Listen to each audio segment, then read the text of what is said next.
Comment le Ballon d'Or a détruit Vinicius Junior? Il y a des saisons où un joueur marche sur l'eau, où tout réussit, où chaque dribble est une œuvre d'art, chaque but une sentence. La saison 2023-2024 de Vinicius Junior, c'était ça, du pur génie. Mais parfois, même quand on est au sommet du monde, on se fait voler la gloire. Voici l'histoire de comment le Ballon d'Or a détruit Vinicius Junior. Vinicius Junior est arrivé à Madrid en 2018. Jeune, frêle et moqué. On disait qu'il ne savait pas finir, qu'il courait sans but. Mais ce garçon a grandi, mentalement, techniquement. Il a appris avec Benzema, a brillé avec Ancelotti et surtout, il a pris le numéro 7. Un numéro lourd à Madrid, celui de Cristiano Ronaldo. Mais Vini s'est montré à la hauteur. La saison 2023-24, c'est celle où il est passé du statut de star à légende en devenir. Tout commence par un été plein de doutes. Benzema est parti, Mbappé n'est pas arrivé. On pensait Madrid affaibli. Mais Vini, lui, a pris ses responsabilités. Match après match, il a écrasé la Liga. 23 buts, 11 passes décisives.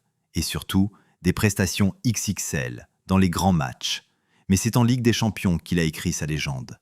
En demi-finale contre le Bayern, il est inarrêtable. En finale contre Dortmund, il marque encore, comme en 2022. 2 fois buteur en finale de C1 à seulement 23 ans. Qui d'autre peut dire ça depuis Messi et Ronaldo?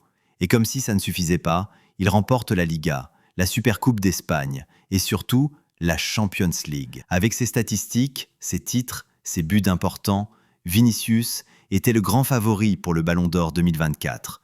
Même les légendes du football le disent. Ancelotti, Ronaldo Nazario, Zidane, tous affirment que le Brésilien mérite le trophée. Il est jeune, spectaculaire, décisif, il a tout pour lui. Mais dans l'ombre, une autre force se prépare à frapper, une force politique, une force médiatique. Le football moderne n'est plus une simple question de performance, c'est une question d'image. À peine la Ligue des Champions gagnée, Vinicius part en Copa América avec le Brésil. Et c'est là que le vent tourne. Le Brésil déçoit. Vini est suspendu pour les quarts de finale après 2 cartons jaunes stupides. Sans lui, la Seleção est éliminée. En quelques jours, l'image parfaite s'effondre. Les critiques fusent. On lui reproche son attitude, ses provocations, sa nervosité. Les médias européens changent de ton. D'un favori clair, il devient un joueur contesté. Et là, le piège se referme. Dans son propre club, un autre joueur prend la lumière. Jude Bellingham. Le jeune Anglais est charismatique, calme, souriant. Il parle anglais, plaît aux sponsors, séduit les médias. En Espagne, en Angleterre, partout, les projecteurs commencent à glisser de Vinicius vers Jude. Et quand l'Angleterre arrive en finale de l'Euro, avec Bellingham comme visage du tournoi, tout change. Peu importe s'il a été discret en demi ou en finale, le storytelling est lancé. La presse parle déjà d'un ballon d'or pour Jude. Vini, lui, est presque oublié. En octobre 2024, les rumeurs s'intensifient. Vini est dans le top 3. Mais le verdict final tombe comme un coup de massue. Vinicius Junior ne remporte pas le Ballon d'Or. Il est battu par... Le monde du football est divisé. Les fans crient à l'injustice. Les statistiques, les titres, les performances, tout est en faveur de Vinicius. Mais c'est un autre qui reçoit le trophée.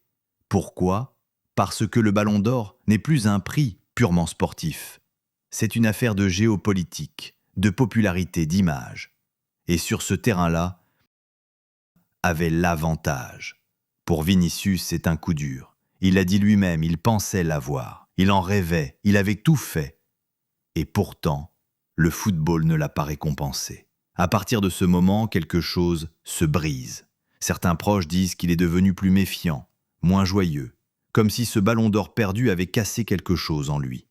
Car ce n'est pas juste une récompense, c'est la reconnaissance suprême, celle qui dit au monde « tu es le meilleur ». Et quand tu donnes tout, mais qu'on t'ignore, tu te poses des questions. Pourquoi se battre autant? Pourquoi se sacrifier si l'on préfère l'image à la vérité? Aujourd'hui, Vinicius continue de briller. Il reste une icône du Real Madrid. Mais ce Ballon d'Or manqué en 2024 restera comme une cicatrice dans sa carrière.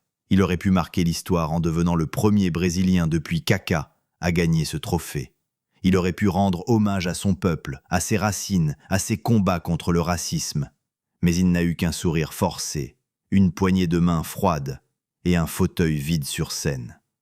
Le Ballon d'Or a détruit Vinícius Junior, mais pas son héritage. Le Ballon d'Or 2024 a peut-être détruit son rêve, son moment, mais il n'a pas détruit son talent, ni l'amour des fans, car les vrais savent.